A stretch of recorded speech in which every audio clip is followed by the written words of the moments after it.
No one understood the order of the Korean Mafia boss's mute mom until a black waitress stepped in and translated her signs.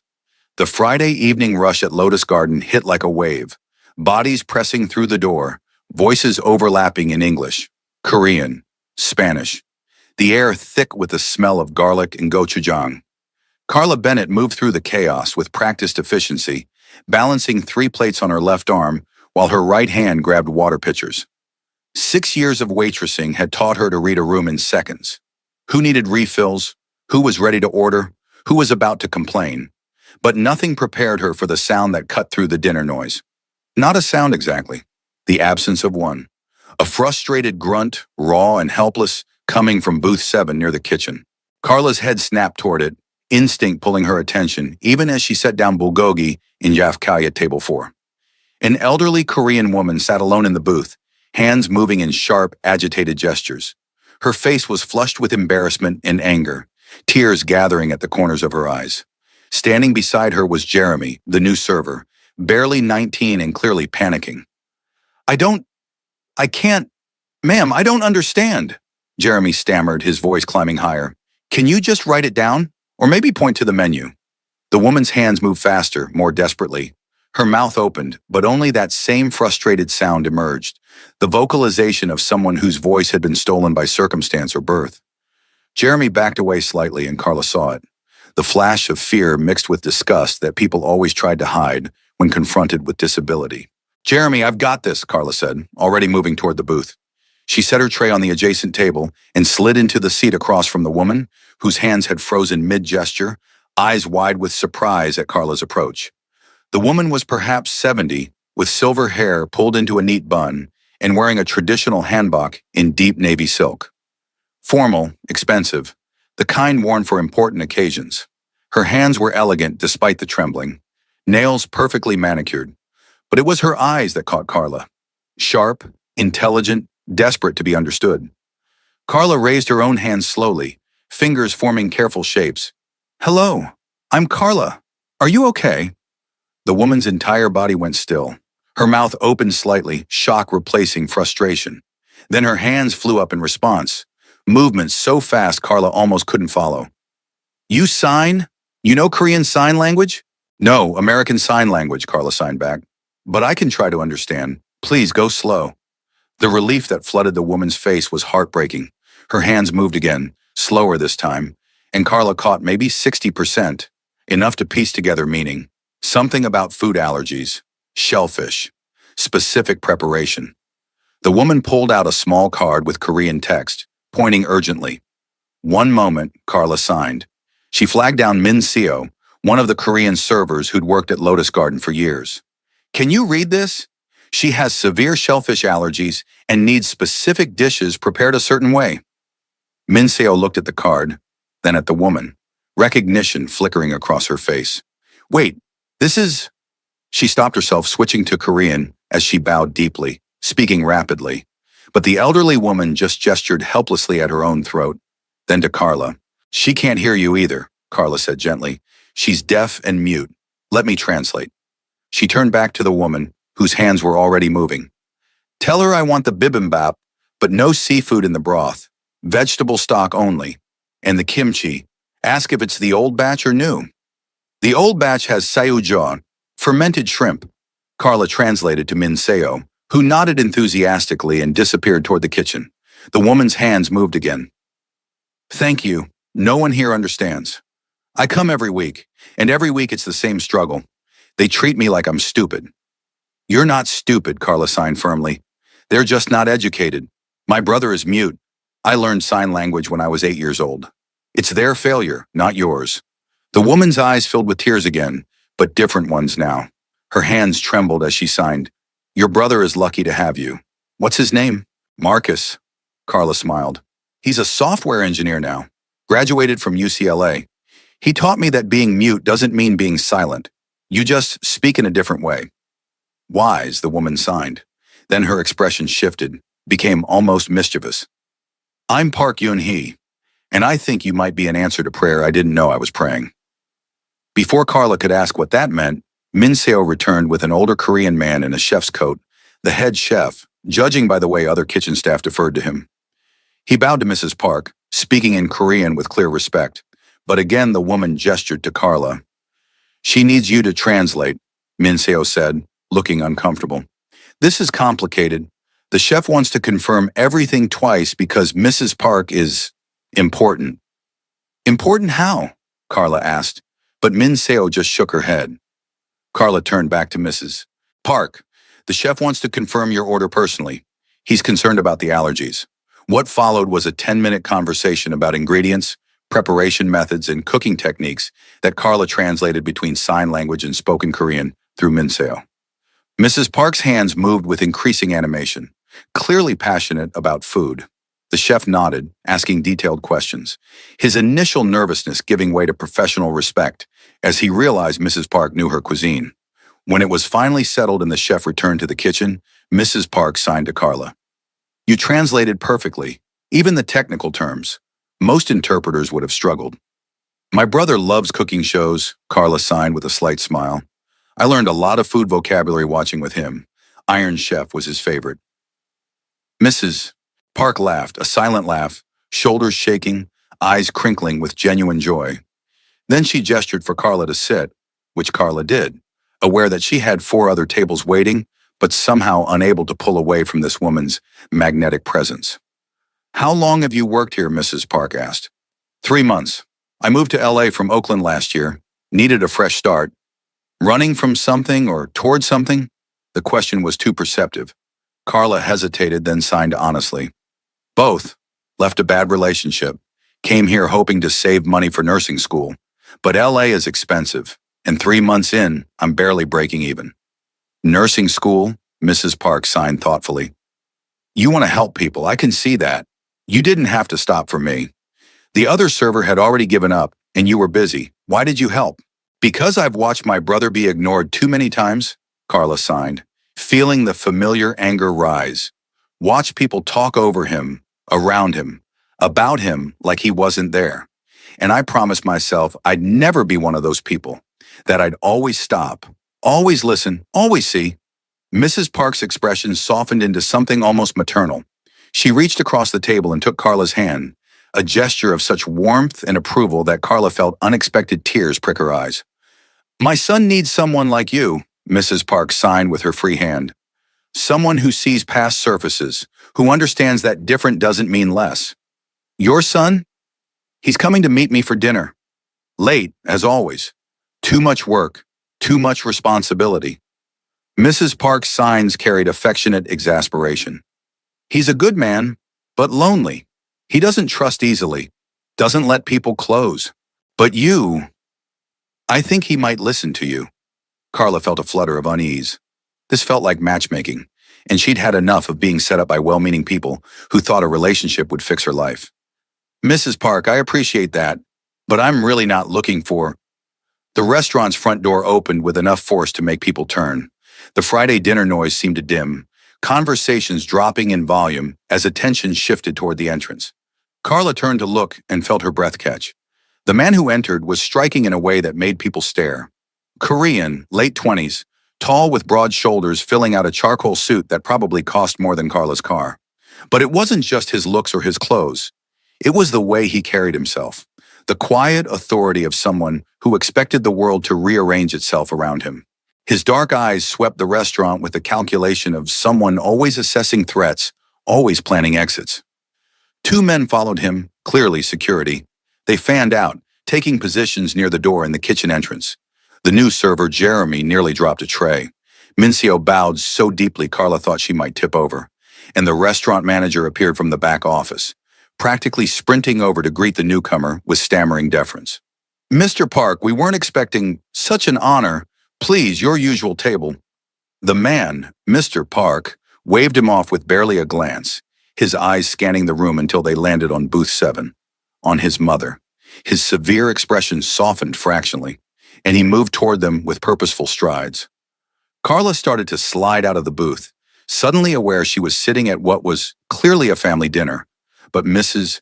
Park's hand tightened on hers, holding her in place. The elderly woman's other hand moved in quick signs. Stay. This is important. Mr. Park reached the booth and stopped, his eyes moving from his mother to Carla with undisguised surprise. Up close, he was even more intimidating. Sharp features, a thin scar cutting through his left eyebrow, eyes that seemed to see through every defense Carla had built. He spoke in Korean, voice deep and controlled, but Mrs. Park just gestured to Carla. She says she needs me to translate, Carla said, finding her voice despite her racing heart. Your mother is deaf and mute. I was helping her order. Something flickered in Mr. Park's eyes. Surprise, then assessment, then something else she couldn't quite read. He signed then, movements sharp and economical. You know sign language? Yes, Carla signed back, surprised he was fluent. Your mother needed help. The staff didn't understand. His jaw tightened almost imperceptibly. He turned to the manager who was hovering nearby and said something in Korean that made the man go pale and start apologizing profusely. Then Mr. Park slid into the booth next to his mother, across from Carla, his attention fully on her now. I'm Park Soo-jin, he signed. This is my restaurant. Carla's stomach dropped. This was her boss, the owner she'd never met, who everyone spoke about in hushed tones, who apparently visited so rarely that his appearance caused this level of disruption. I'm Carla Bennett. I work here. I didn't realize. How long has my mother been coming here? His signs were precise, controlled, but Carla could see tension in the set of his shoulders. Mrs. Park's hands moved, every Friday, for 6 months. This is the first time anyone understood me without me having to bring your sister to translate. Soo-jin's expression went completely still, a blankness that Carla recognized, the mask people wore when they were feeling too much. He turned to Carla. You translated her order, her allergy requirements, everything. Yes, and you work here.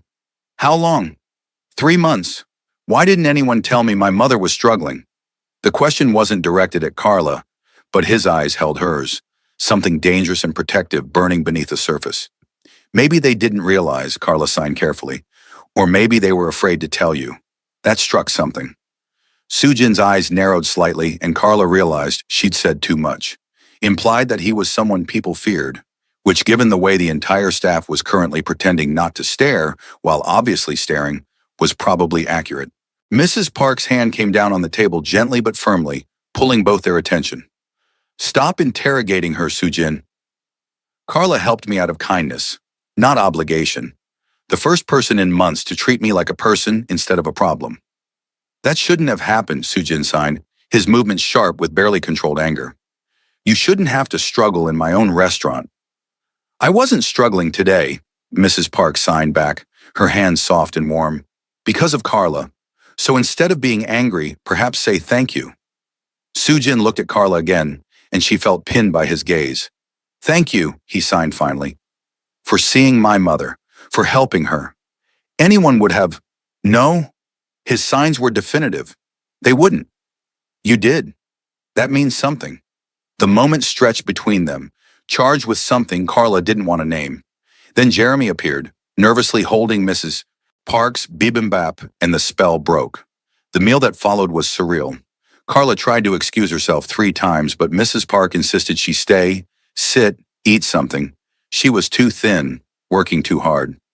Soo-jin ordered half the menu, and Carla found herself sharing a table with her boss and his mother, translating their conversation.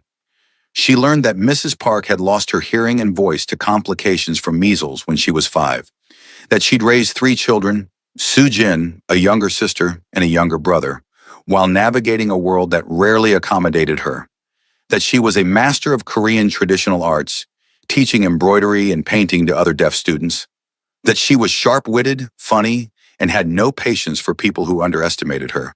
And Soo-jin, Carla learned he was brilliant and terrifying in equal measure. He asked Carla careful questions about her background, her brother, her sign language fluency. Never invasive, but thorough enough that Carla understood he was someone who gathered information like weapons. When she mentioned nursing school, his eyes sharpened with interest. Why nursing? He signed. Because I want to help people who get overlooked, Carla signed honestly. Disabled patients, deaf patients, people who get pushed to the side in medical settings because they are too complicated. My brother spent 3 days in a hospital once without anyone understanding him. No interpreter, no accommodations.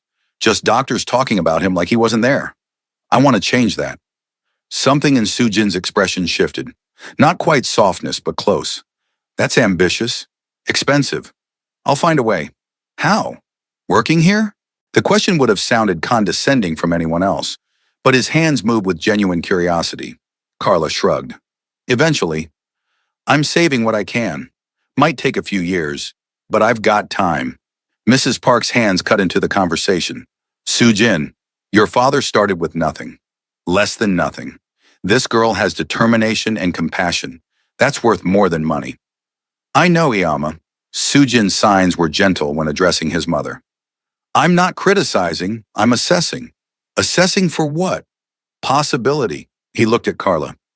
I need someone I can trust working here. Someone who will tell me when things aren't right. Who will treat my mother and people like her with respect and competence. Would you be interested in a different position? Carla's heart hammered. Doing what? Manager. You'd oversee the entire front of house, including hiring and training. Make sure accessibility isn't an afterthought. Fair wage, benefits, tuition assistance if you're serious about school. I've been here 3 months. I'm not qualified. You helped my mother when no one else would. His signs were firm. You speak multiple languages, including one most people don't bother to learn. You're observant, compassionate, and you clearly care about doing things right. That's more qualification than most people walk through my door with. That's not how businesses work, Carla signed, trying to process this. You can't just promote someone because I can do whatever I want. It's my business. No arrogance in his signs, just statement of fact. The question is whether you're interested. Mrs. Park was watching them both with barely concealed delight. Carla looked between mother and son, feeling like she'd stumbled into something much larger than a simple dinner service. Can I think about it? Carla signed finally. Of course. Soo-jin pulled out a business card, sliding it across the table. My private number. Call me when you decide, or if you need anything else.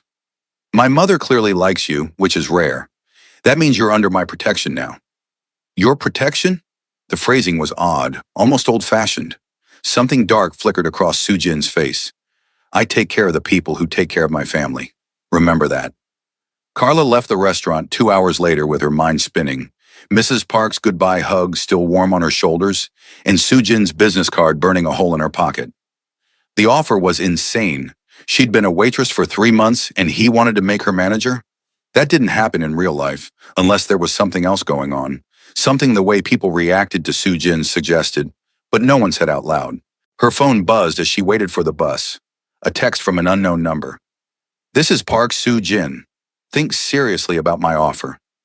My mother hasn't smiled that much in months. You did that. PSJ Carla stared at the message, then at the card in her hand. Park Soo-jin, owner of Lotus Garden and, according to the whispered conversations she'd overheard from the Korean staff, a lot more than just a restaurateur. She should have been scared, should have recognized the danger. Instead, all she could think about was the way Soo-jin had signed to his mother. Gentle, patient, full of love. And the way he looked at Carla like she'd done something extraordinary instead of something basic. Her brother Marcus called as she got on the bus. She answered via video chat, signing, "You'll never believe what just happened." "Try me," Marcus signed back, his face filling the screen. At 29, he was handsome in an understated way, with their father's broad features and their mother's sharp eyes. "You look freaked out." Good freaked out or bad freaked out? I don't know yet. Carla filled him in on the entire evening. Mrs. Park, the translation, Soo-jin's sudden appearance and sudden job offer. Marcus listened without interrupting, but his expression grew increasingly concerned. "Carla, be careful," he signed when she finished. "Offers that good usually come with strings." "I know. But Marcus, you should have seen his mother. The relief when I signed to her, the gratitude. And Soo-jin? What about him? He was fluent. Perfect KSL. Most hearing people, even family members, never get that good. He clearly practiced, clearly cared enough to learn properly. That's good. But it doesn't mean you should jump into something without knowing what you're jumping into. Marcus's signs were careful. Research him. Find out who he really is. Because Carla, men who can offer jobs and protection in the same sentence, that's usually code for something. "I know," Carla signed. "I will, promise." But even as she made the promise, Carla knew she was going to say yes, because nursing school tuition was $40,000 a year, and she currently had $3,200 saved.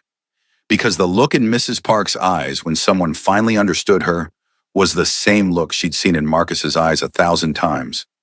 Because Soo Jin had looked at Carla like she mattered, like she'd done something worth noticing in a world that mostly overlooked her. And because somewhere in the last 2 hours, something had shifted. A door had opened to a world she'd never imagined stepping into. Dangerous, probably. Complicated, definitely. But also full of possibility. She texted Soo Jin before she could overthink it. I accept. When do I start? His response came immediately. Monday, 9 a.m. Come to my office. We'll discuss details. Thank you, Carla. No turning back now. Monday morning, Carla stood outside an office building in Koreatown that definitely wasn't Lotus Garden. The address Soo Jin had given her led to a sleek high-rise with security in the lobby and the kind of marble floors that echoed with wealth. She checked her phone 3 times to make sure she had the right place. Miss Bennett? A young Korean woman in a sharp suit appeared, bowing slightly. I'm Park Ji-hai, Mr. Park's assistant. Please follow me. The elevator ride to the 20th floor was silent except for soft instrumental music. Ji-hai led Carla through a reception area that screamed money. Modern art, designer furniture, floor-to-ceiling windows overlooking L.A. The door to Soo Jin's office was heavy wood, probably imported. Inside, Soo Jin sat behind a massive desk, but he rose immediately when Carla entered. Today he wore a navy suit, no tie, the top button of his shirt undone in a way that shouldn't have been attractive, but absolutely was. Behind him, the windows framed the city like a kingdom. Thank you for coming, he signed, then gestured to a chair. Please sit. Would you like coffee? Tea? I'm fine, thank you.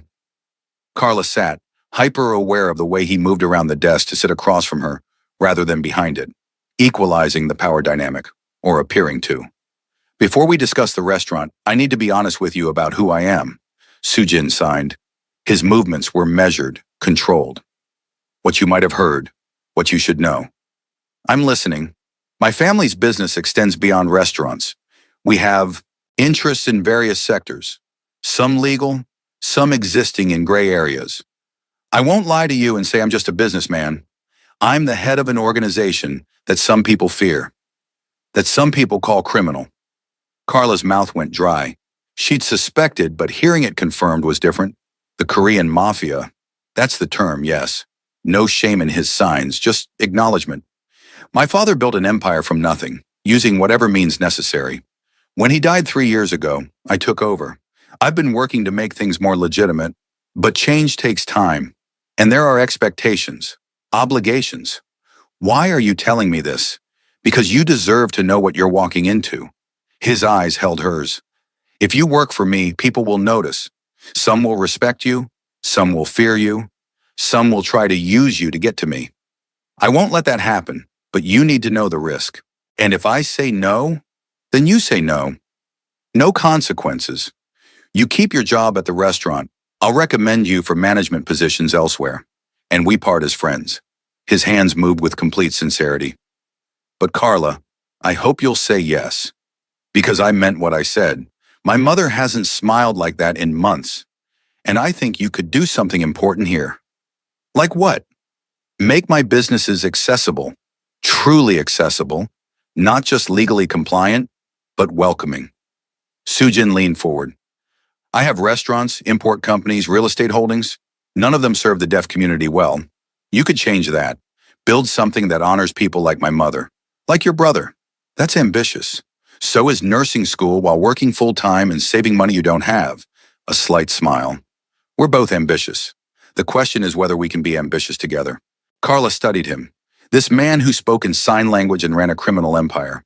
Who loved his mother enough to learn her language fluently and commanded enough fear that staff members bowed when he entered. Who was offering her a chance to do something meaningful while also potentially putting her in danger. I want to say yes, she signed slowly. But I need to know more about what this job actually entails, about the risks, about what happens if things go wrong. Fair. Soo Jin stood, gesturing for her to follow. Let me show you something. He led her out of the office, down a hallway lined with what looked like conference rooms, to a door that required both a key card and fingerprint scanner. Inside was a room that took Carla's breath away. It was an accessibility center, computers with screen readers, height-adjustable desks, visual alert systems, and an entire wall dedicated to communication devices. In one corner, someone was teaching a small class in what looked like Korean Sign Language. This is our community outreach program, Sujin signed. We provide free technology and training to deaf and disabled members of the Korean community. Language classes, job training, legal assistance. My mother runs it. As if summoned, Mrs. Park emerged from the classroom, her face lighting up when she saw Carla. She signed rapidly. You came. Sujin said he offered you a position. Please tell me you said yes. I'm considering it, Carla signed back. This place is amazing. How long has it been running? 2 years, Mrs. Park signed. But it's not enough. We need someone who understands both worlds, deaf and hearing, Korean and American. Someone who can help us expand. Sujin thinks that's you. What do you think? Carla asked. Mrs. Park's smile was warm and knowing.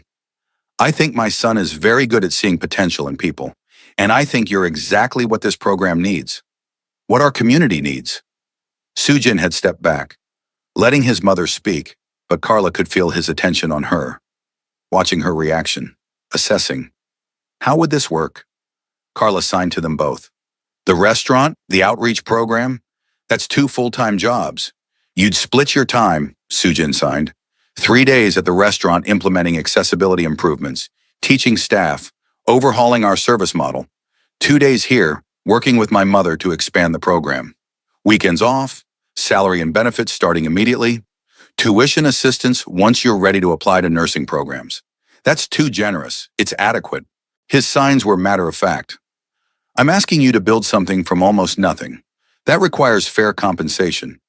Carla looked around the center, at students learning, at technology that gave them independence, at Mrs. Park's hopeful expression, at the chance to actually make a difference instead of just surviving. Okay, she signed. Yes, I'll do it. Mrs. Park clapped her hands silently, joy radiating from her. Sujin's expression didn't change much, but something in his eyes softened. Thank you, he signed. You won't regret this. I hope not, Carla signed back, already wondering if she just made the best or worst decision of her life. The first month was a whirlwind. Carla threw herself into both roles with desperate determination, terrified she'd prove Sujin's faith in her wrong. At the restaurant, she overhauled the entire training program, teaching staff basic sign language, implementing visual alert systems for deaf customers, creating allergy cards in multiple languages. The changes were met with resistance at first. Servers who didn't want to learn new systems, management who thought accessibility was too expensive, customers who found the changes confusing. But Carla pushed through, backed by Sujin's quiet authority. When people complained, he simply appeared and complaints evaporated. At the community center, she worked alongside Mrs. Park to expand programming. They added English classes for deaf immigrants, job placement services, even a small cafe where deaf baristas could gain work experience. Mrs. Park taught Carla Korean Sign Language, their hands flying as they planned and built and dreamed. And gradually, Carla began to understand Sujin's world. She saw the way people deferred to him, the mix of respect and fear. Noticed the security that followed him everywhere. Heard whispered conversations stop when she entered rooms. Felt eyes tracking her movements when she left the building. But she also saw unexpected kindness. Sujin funding medical care for a staff member's sick child. Threatening a landlord who tried to evict a deaf family. Showing up at the center to help move furniture with his sleeves rolled up and his careful distance briefly dropped. He was complicated, dangerous and protective, cold and passionate. A man who could orchestrate violence with one phone call and then sit patiently teaching an elderly deaf woman how to use a new communication device. And Carla, God help her, was falling for him. It happened gradually, then all at once. The way he signed good morning every time he saw her, even when he was on the phone or in a meeting. The way he remembered details, her brother's birthday, her favorite coffee order, the fact that she was allergic to mangoes. The way he watched her when he thought she wasn't looking, with an intensity that made her skin prickle with awareness. But he never crossed lines, never touched her unnecessarily, maintained careful professional distance even when Carla caught him staring. And that restraint, that respect, somehow made her want him more. 2 months in, everything changed. Carla was closing the restaurant on a Tuesday night. Most of the staff had already left, just her and the kitchen crew finishing cleanup. She was in the office counting receipts when the lights went out. Complete darkness. No emergency lights, no exit signs, nothing. Carla froze, heart hammering. Then she felt it. Vibrations. Footsteps. Multiple people moving through the restaurant. She pulled out her phone, hands shaking, and texted Sujin. Something's wrong at the restaurant. Lights out. People inside. The response came immediately. Get to the walk-in freezer. Lock yourself inside. I'm coming. Carla moved through the darkness, using her phone's flashlight, trying to stay quiet. She could see shadows near the front of the restaurant. 3, maybe 4 people. Moving deliberately. Searching. She made it to the kitchen, past the prep stations, to the massive walk-in freezer at the back. Slipped inside and pulled the door shut, engaging the interior lock. The cold bit into her immediately. She was in a thin shirt and slacks, completely unprepared. Her phone buzzed. Are you safe? Yes. In the freezer. It's cold. Stay there. 5 minutes. Can you last 5 minutes? I think so. Be strong. I'm almost there. The cold was already seeping into her bones. Carla wrapped her arms around herself, teeth starting to chatter. She could see her breath in the flashlight beam. 4 minutes. She could do 4 minutes. Through the thick freezer door, she felt, rather than heard, impacts. Vibrations that suggested violence. She pressed herself against the wall, praying Sujin would get there in time. Praying whoever was out there wouldn't think to check the freezer. Then the door handle rattled. Someone trying to get in. Carla's breath caught. The lock held, but for how long? She looked around desperately for a weapon, found nothing but boxes of frozen food and metal shelving. The rattling stopped. Footsteps retreating, then new footsteps. Different rhythm, heavier. More vibrations suggesting struggle. And finally, the door opened. Sujin stood there, suit jacket torn, a cut above his eyebrow bleeding, but whole. Behind him, 3 men lay unconscious on the kitchen floor, and his security team was zip-tying their hands. He stepped into the freezer, and Carla launched herself at him without thinking. He caught her, arms wrapping around her shaking body, and for a moment, they just stood there. Then he pulled off his jacket and wrapped it around her shoulders, hands moving rapidly. Are you hurt? No, just cold. What happened? Rival organization. They were looking for financial records, trying to find leverage. His jaw was tight with barely controlled fury. They shouldn't have gotten this far. Someone betrayed me. Gave them access codes. Did they hurt anyone else? The kitchen staff got out through the back. You were alone. His hands trembled slightly. You could have been killed, but I wasn't. You got here in time. Barely. He cupped her face with one hand, the other signing, I'm so sorry. This is exactly what I warned you about. The danger of being associated with me. Sujin, you should quit, right now. Walk away before this gets worse. I'll give you excellent references, help you find something safe. But Carla, I can't. His signs broke off, jaw clenching. Can't what? I can't lose you. The admission was raw, honest, and if you stay, eventually someone will hurt you to hurt me. I can't bear that thought. Carla's hands came up to still his. Then she signed slowly, deliberately. I'm not going anywhere. I'm not that easy to scare off. You should be scared. I'm scared. Of what? Of how much I care about you. His eyes held hers. Of how you've become essential in 2 months. Of how I think about you constantly. Of how I'm violating every rule I have about keeping distance from people I employ. Carla's heart was thundering now and not from fear. What are you saying? I'm saying that I'm falling for you. Have been since that first night when you helped my mother. And it's the most dangerous thing I could possibly do, because now you're a target. Now you're leverage. Now you're... Carla kissed him, cut off his signs with her mouth, rising on her toes to reach him. For a frozen second, he was still, shocked. Then his arms came around her waist, pulling her flush against him, and he kissed her back with desperate intensity. When they finally broke apart, both breathing hard, Carla signed, I'm falling for you too. And I'm not quitting. I'm not leaving. I'm staying right here, building something with your mother, learning from you, being scared and doing it anyway. You're crazy, probably, But you like it. His laugh was startled, genuine. I do. God help me, I do. They kissed again, softer this time, and Carla felt something settle into place. This was insane, dangerous, completely inadvisable, and also completely right. Word spread quickly that Soo Jin and Carla were together. Some people in his organization were supportive. Mrs. Park was delighted, his younger sister approving, but others were less enthused. The old guard whispered that Soo Jin was distracted, weakened by a woman. Rivals saw an opportunity. The threats escalated. Carla's apartment was broken into, nothing stolen, just a message left in Korean characters she had to get translated. Leave while you can. Her car was keyed. Strange men followed her on the street until Soo Jin's security intervened. Through it all, Soo Jin became increasingly protective. He wanted her to move into his penthouse, surround herself with guards, stop working at the restaurant, but Carla refused to let fear control her life. I won't be a prisoner, she signed firmly during an argument in his office. I won't hide. That's not living. Then what do you call dying? Soo Jin shot back. Because that's what will happen if you keep taking risks. Then protect me better, but don't cage me. They fought and made up and fought again. Two stubborn people trying to build a relationship in impossible circumstances. But through it all, the connection between them deepened. Carla learned Soo Jin's tells, the way his signs got sharper when he was stressed, how he rubbed his scar when thinking hard.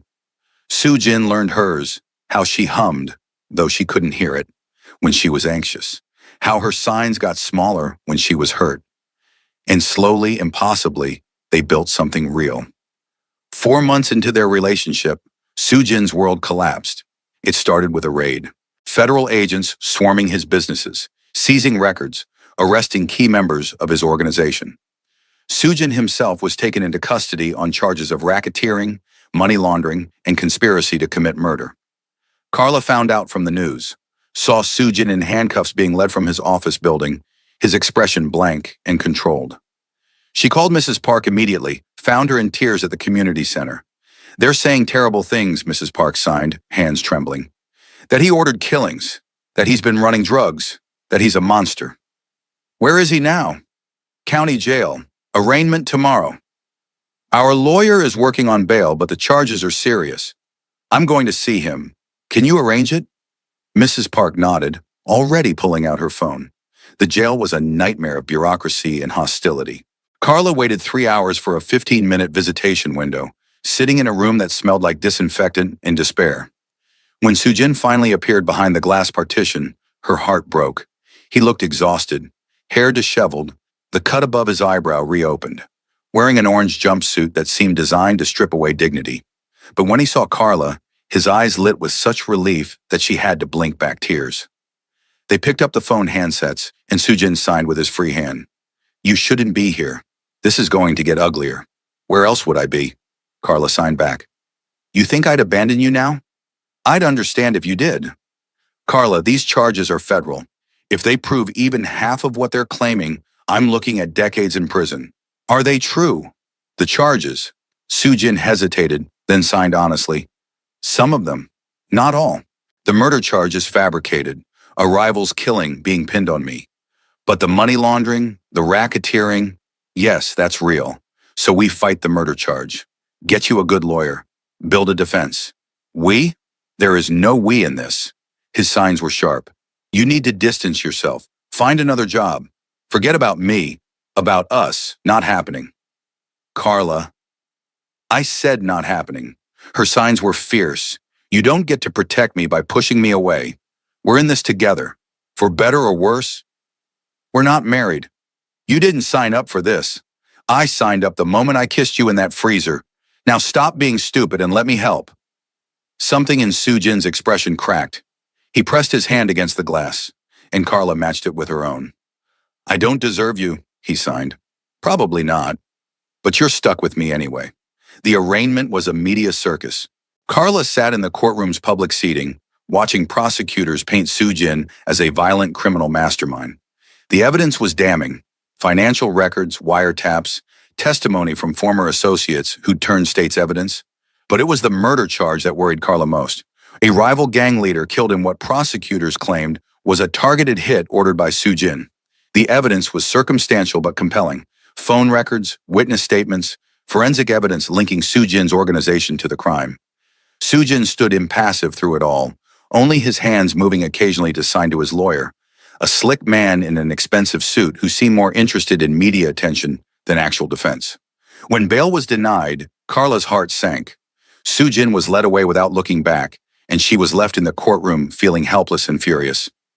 She met with Mrs.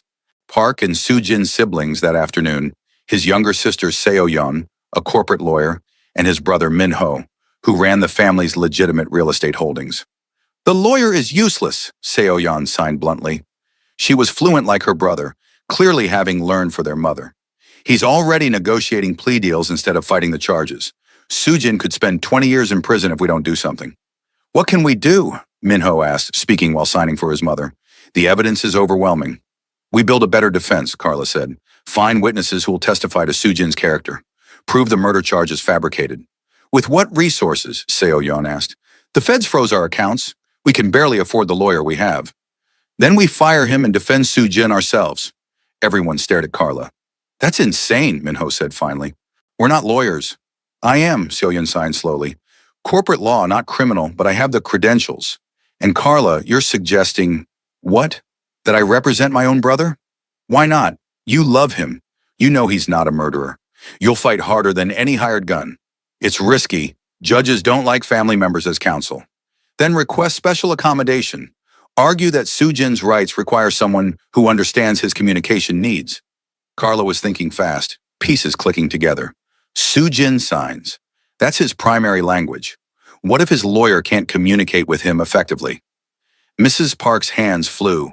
"That's brilliant. The current lawyer doesn't sign at all. Soo-jin has been communicating through interpreters, which means attorney-client privilege is compromised." Seo-yeon's eyes lit up. "That might actually work. We file a motion claiming ineffective counsel based on communication barriers. Request that I be allowed to represent him with special accommodation." "Can you do it?" Carla asked. "Navigate a criminal trial?" "I'll figure it out. For Soo-jin, I'll figure it out." Seo-yeon's jaw set in a line that reminded Carla of her brother. "But I'll need help. Research, witness preparation, someone who can bridge communication gaps in court." "You need an interpreter," Carla said slowly. "Someone who knows Soo-jin, knows sign language, can translate his defense in real time." Everyone looked at Carla. "No," Min-ho said immediately. "Absolutely not. Carla, you're not trained for that. Court interpretation requires certification, experience. I have fluency, and I have something more important. I understand Soo-jin, how he thinks, how he communicates, what he's trying to say, even when the signs are unclear." "The judge will never allow it," Seo-yeon signed. "You're not certified. So we get an emergency waiver. Argue that Soo-jin's constitutional rights require an interpreter who can effectively communicate nuanced legal concepts in his preferred sign language. That certified interpreters don't have the relationship necessary to understand context." Mrs. Park's face was alight with hope. "You would do this? Risk everything to help my son?" "I love him," Carla signed simply. "Of course I'll do this." The motion was filed the next day.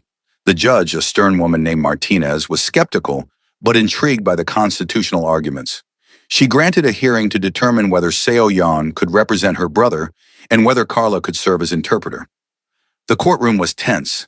Soo-jin sat at the defense table in his orange jumpsuit, watching proceedings through an interpreter he clearly didn't trust. When Carla entered, his eyes locked on hers with such intensity she felt it physically.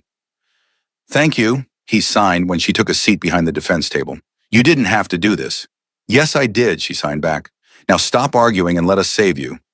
Seo-yeon presented their argument beautifully.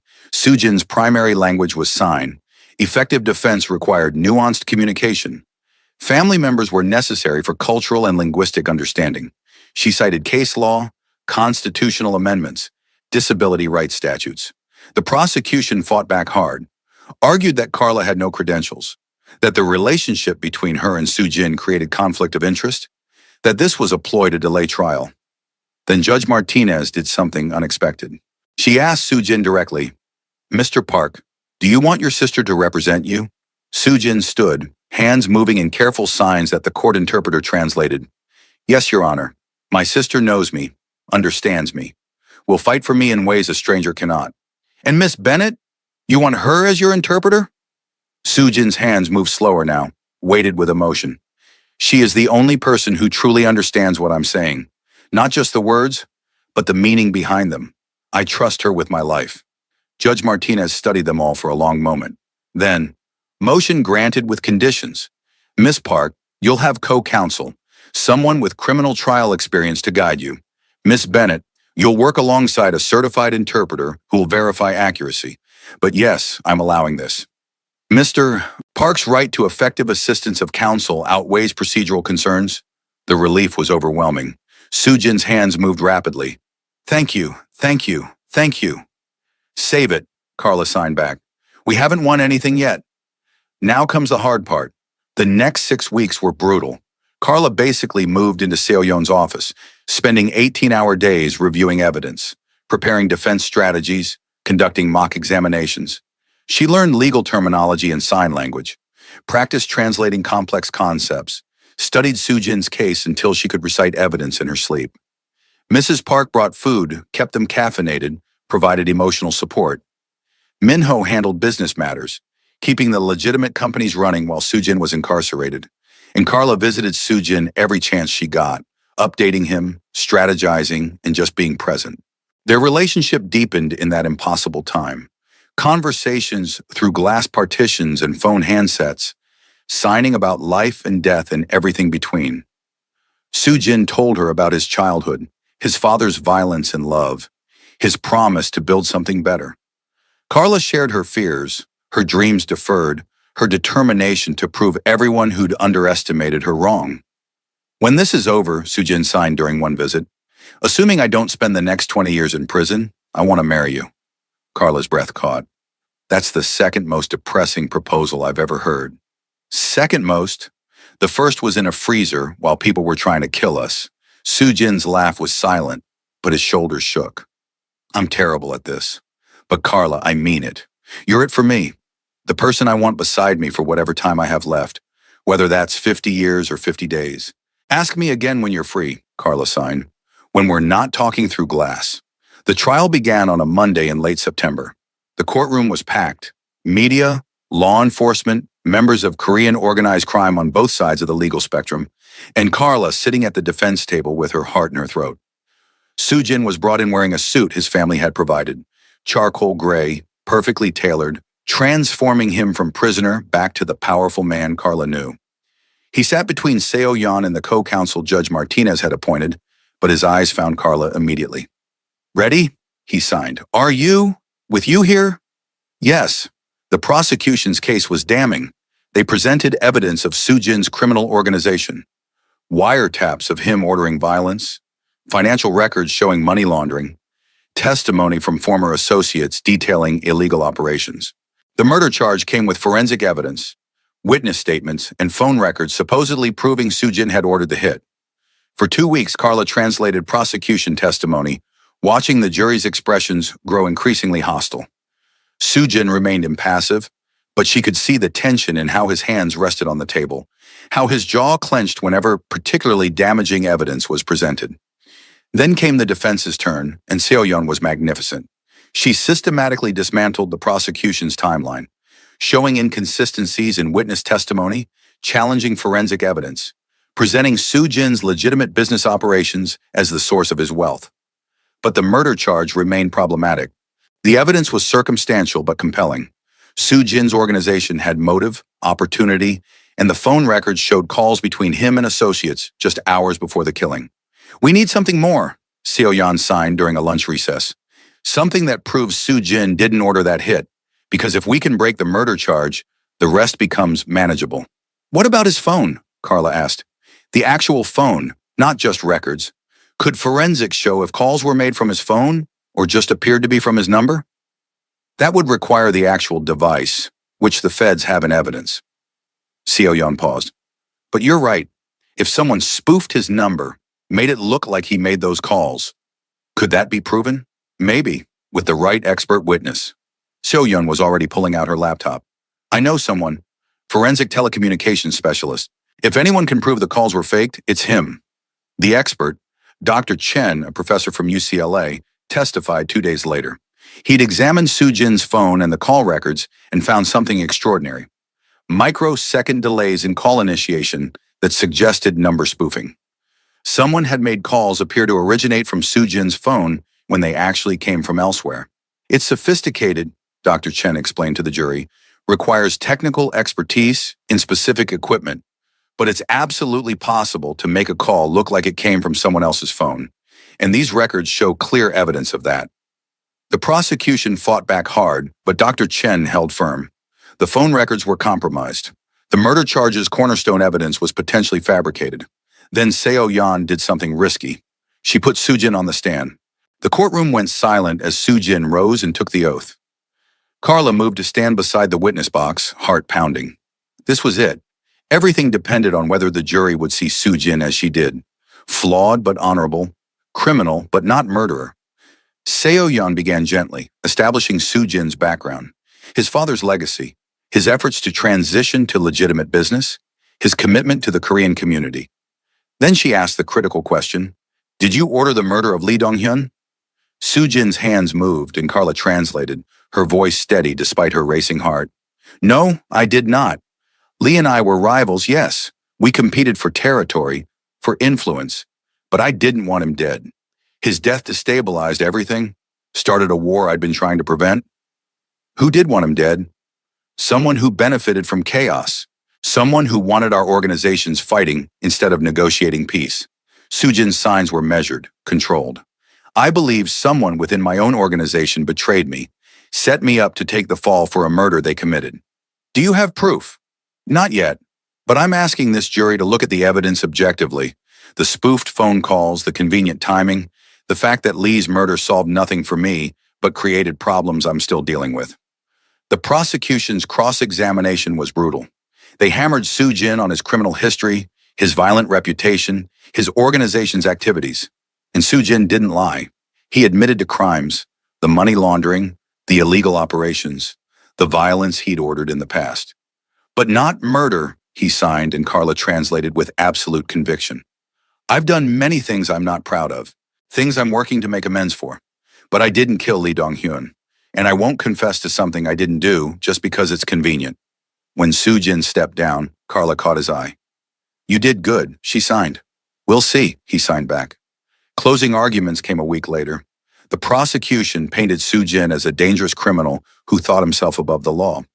Seo Yan presented him as a man trying to change, unfairly targeted for a murder he didn't commit. But it was what happened during jury deliberations that changed everything. Carla was in the courthouse hallway, pacing anxiously, when Min-ho burst through the doors with his phone held up. The traitor just confessed. Recorded confession. He's one of Soo-jin's lieutenants, planted by a rival organization years ago. He admitted to killing Lee and framing Soo-jin. The recording was damning. A clear confession, detailing the setup, the murder, the frame job.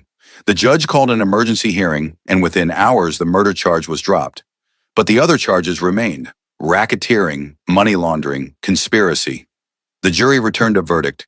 Guilty on the lesser charges, not guilty on murder. 5 years instead of 20. A chance at a future instead of life in prison. When the verdict was read, Soo-jin closed his eyes briefly. Then his hands moved. Thank you, all of you. You saved my life. Soo-jin was transferred to a federal facility in California, minimum security given the nature of his convictions. Carla visited every week, continuing to help run his businesses and the community center with Mrs. Park's guidance. The first year was hard. Long drives to the prison, conversations through phones and glass, the ache of being apart. But Soo-jin used the time well.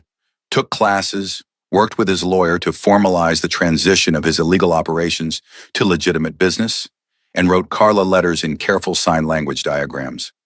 I'm becoming the man you deserve, one letter read. The man my father wanted me to be but never taught me how. Thank you for believing I could. Carla kept the community center growing, expanded to 3 locations, started a scholarship program for deaf students. She finally applied to nursing school. Got in on her first try, her experiences running healthcare-adjacent programs, making her a compelling candidate. And she waited, through season changes and holidays and all the small moments that make up a life. Waited for Soo-jin to come home. 3 years into his sentence, Sujin was granted parole. Carla was there the day he was released, standing outside the prison gates in a purple dress, his favorite color on her. He walked out into sunshine, and for a moment they just stared at each other. 3 years since they'd touched. 3 years of glass barriers and phone receivers. 3 years of signing their love through impossible distances. Then Sujin closed the space between them and pulled Carla into his arms, holding her so tightly she could barely breathe. She felt him shaking, felt tears on her neck, felt the overwhelming relief of finally being together without barriers. When he pulled back, his hands moved. I told you I'd ask properly. When I was free, when I could put a ring on your finger. He got down on one knee right there on the prison parking lot asphalt and pulled a small box from his pocket. Carla Bennett, will you marry me? Will you build a life with me, with all my flaws and all my past, and let me love you for the rest of my days? Yes, Carla signed, tears streaming down her face. 1,000 times yes. They married 6 months later in a small ceremony at the community center. Mrs. Park officiated. She'd gotten ordained specifically for the occasion. The vows were signed in ASL and KSL, translated for hearing guests who sat weeping at the beauty of silent promises. I promise to always see you, Carla signed. To understand not just your words but your heart. To stand beside you in darkness and light. To build a world where people like your mother, like my brother, like everyone we love, are celebrated instead of tolerated. I promise to earn your faith every day, Sujin signed back.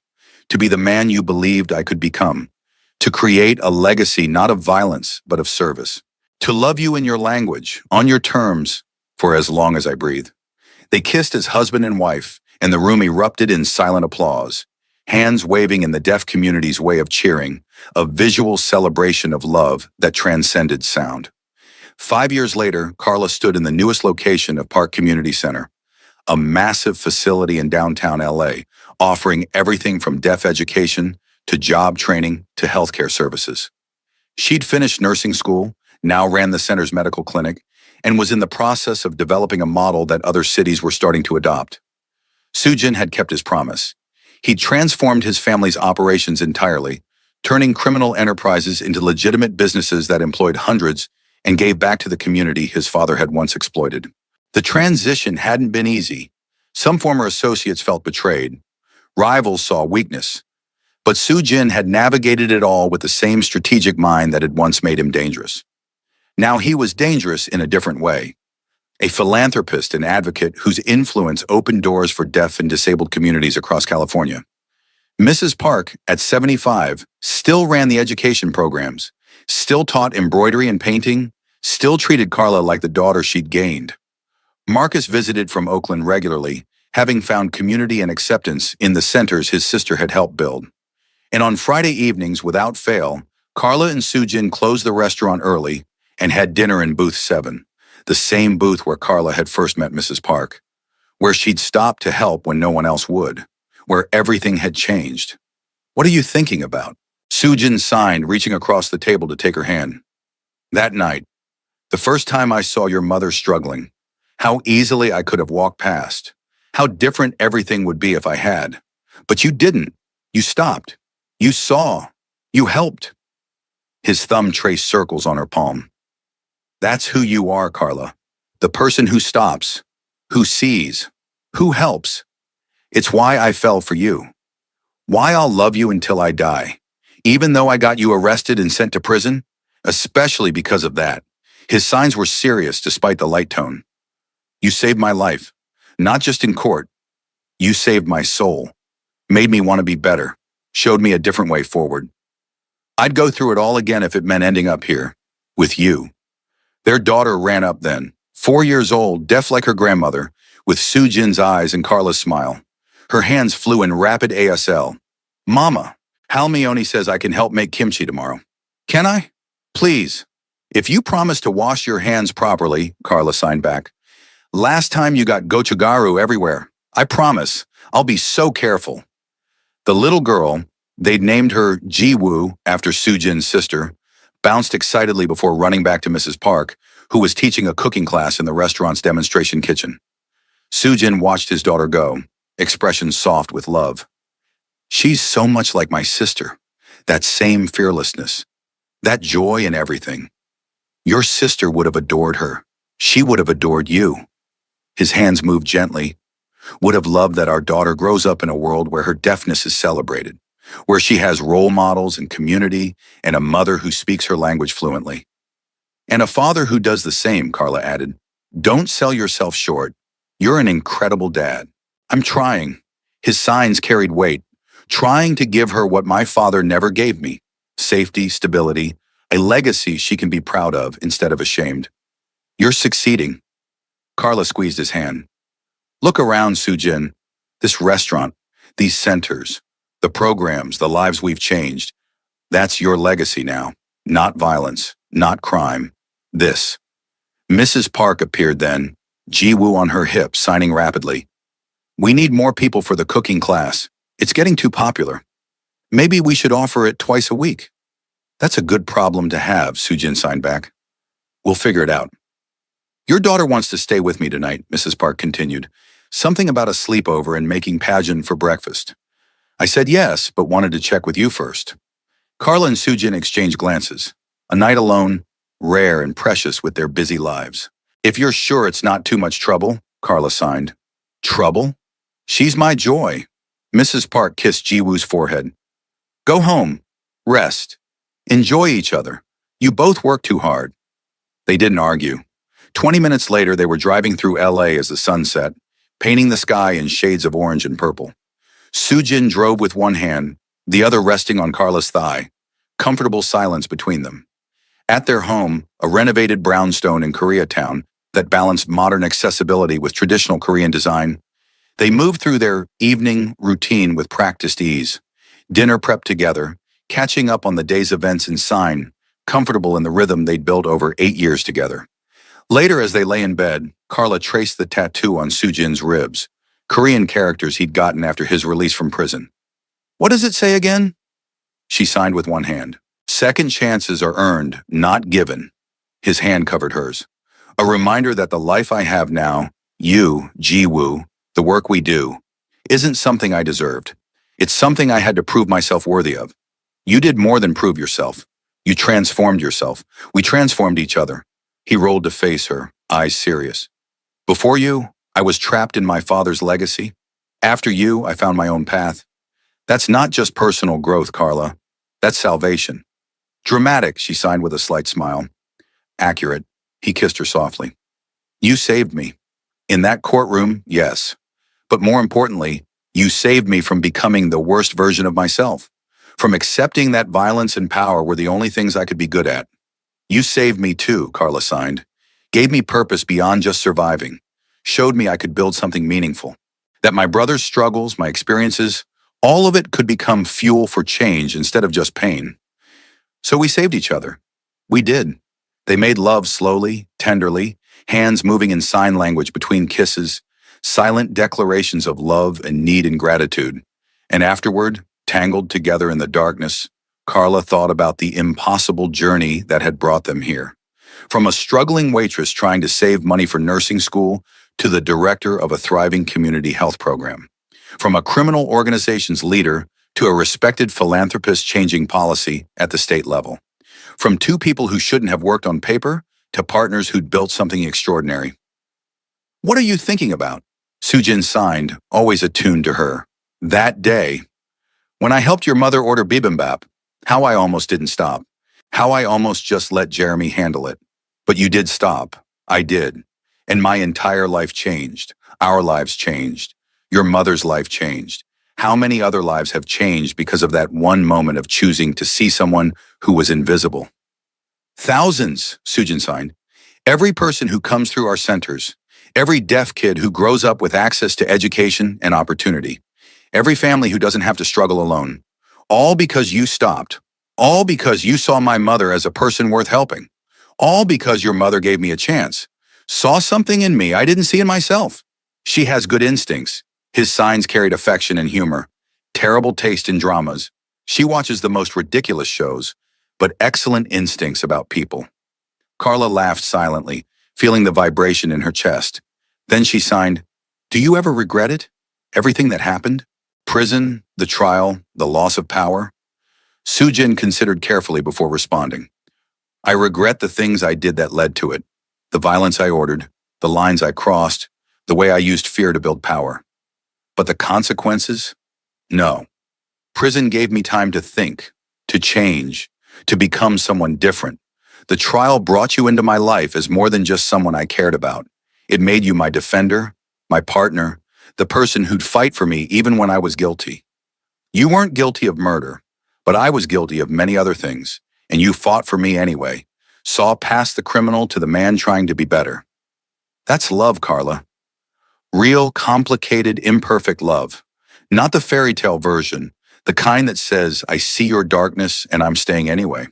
I see your light too, she signed, the man who learned sign language for his sister, who built a community center in her memory, who treats his mother with such tenderness, who's raising a deaf daughter to be proud of who she is. That's the man I fell for. That's the man I married. Both versions are me, Sujin signed, the criminal and the philanthropist, the violent enforcer and the gentle father. I'm learning to accept that both truths can exist, that I can acknowledge my past without being defined by it. That's wisdom, Carla signed. Hard won, but wisdom. They lay in comfortable silence for a while, just existing together. Then Sujin signed, my parole officer visited today. Final check-in. As of next month, I'm officially done. No more monitoring, no more restrictions. Completely free. That's amazing. Why didn't you tell me earlier? I wanted to save it. Make it special. His hands moved with barely contained excitement. Carla, we can travel now. Take Jiwoo to Korea. Show her where her heritage comes from. Visit your family in Oakland without me having to get permission. Just live, without the shadow of my past constantly hovering. We're already living, Carla signed gently. But yes, it'll be nice to do it without restrictions. There's something else. Sujin sat up slightly, and Carla could see nervousness in his signs. I've been offered a position, advisory role with the California Council for Deaf and Hard of Hearing Individuals. They want someone with business expertise and community connections to help shape accessibility policy. Sujin, that's incredible. Why do you look worried? Because it's a government position. They do a full background check. My criminal record would be public, scrutinized. It could hurt you, hurt our family, hurt the centers if the media decides to make it a story. Or, Carla signed firmly, it could show that people can change.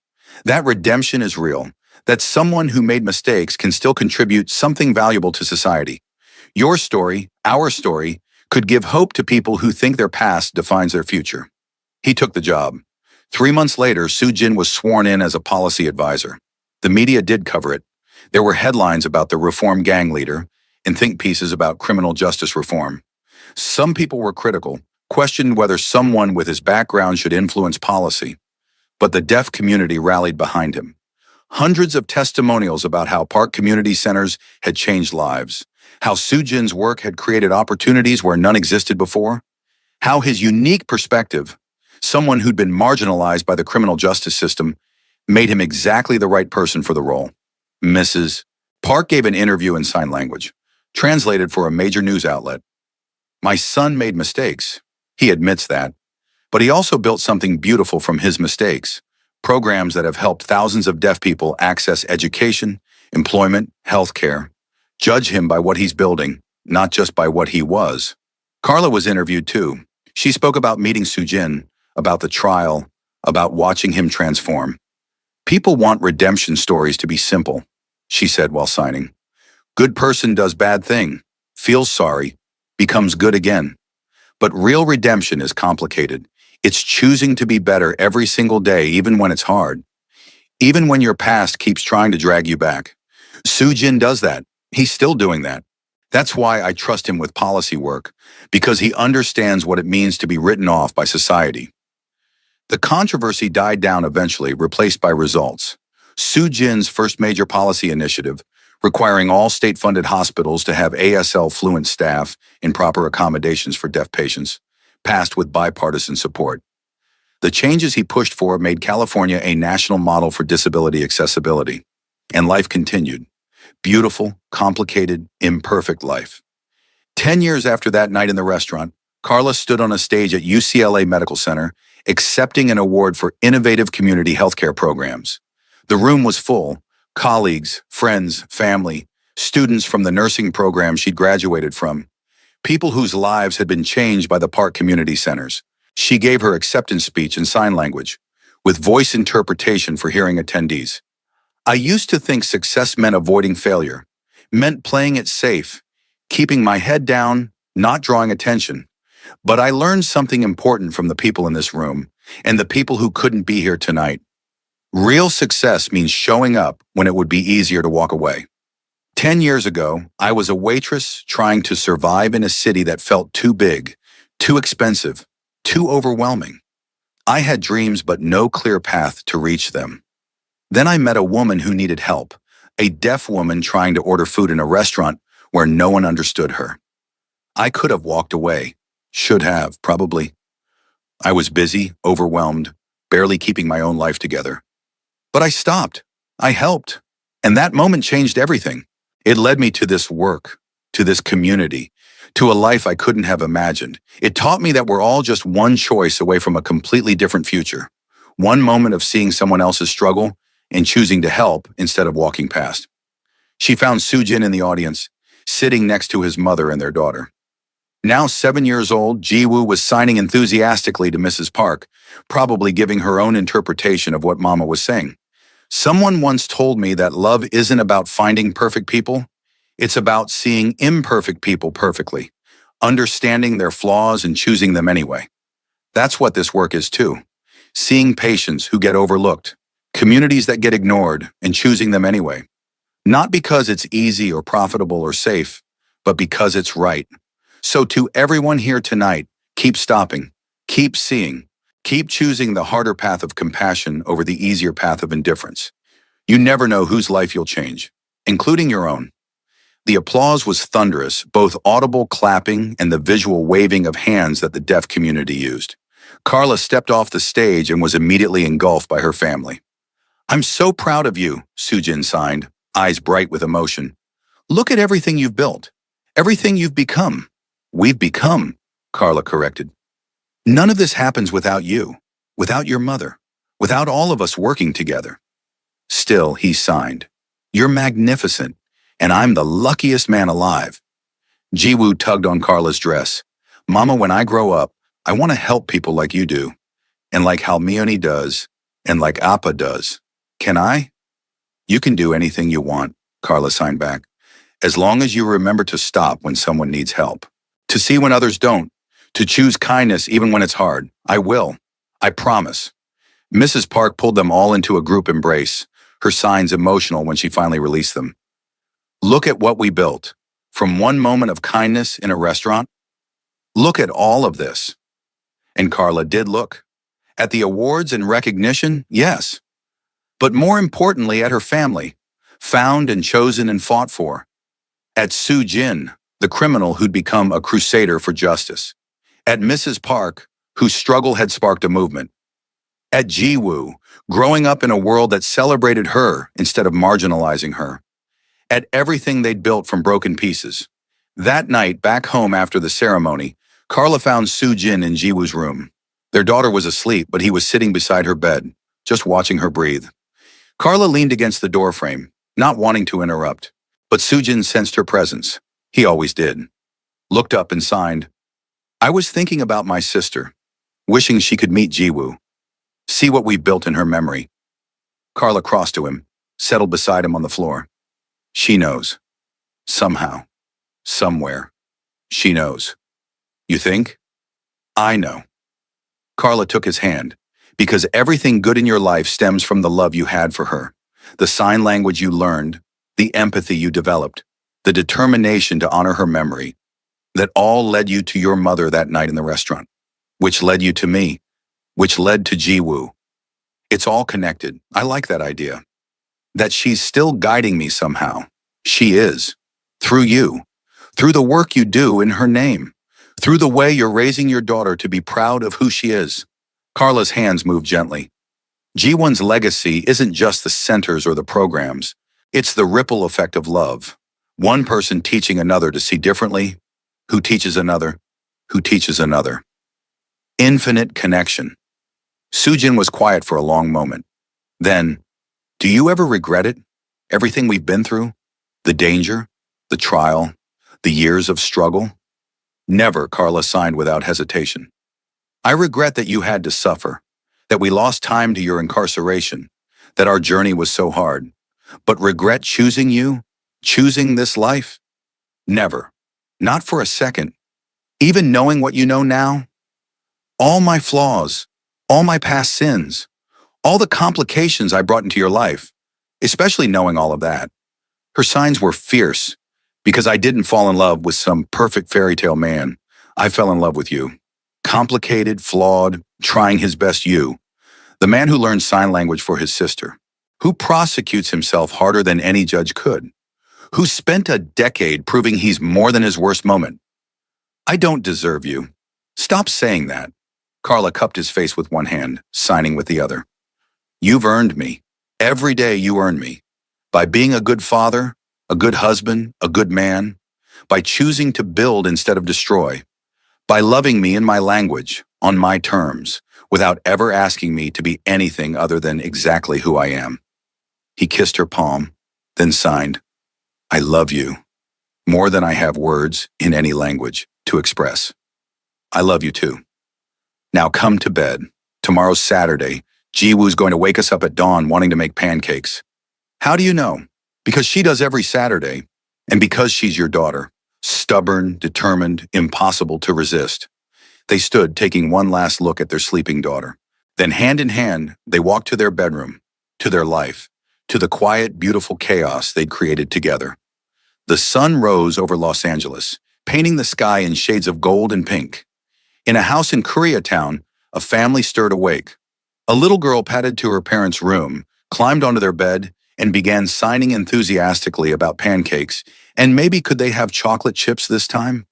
In a community center across town, an elderly woman opened the doors for another day of classes, her hands moving in greeting to students who streamed in. Deaf and hearing, Korean and every other ethnicity, all coming together to learn and grow and build connection. In a small clinic attached to the center, nurses arrived for their shifts, many of them graduates of Carla's training program, learning to see patients as people first, diagnoses second. And in a home where love was spoken in sign language, where redemption was earned daily, where a criminal and a waitress had built something beautiful from broken pieces,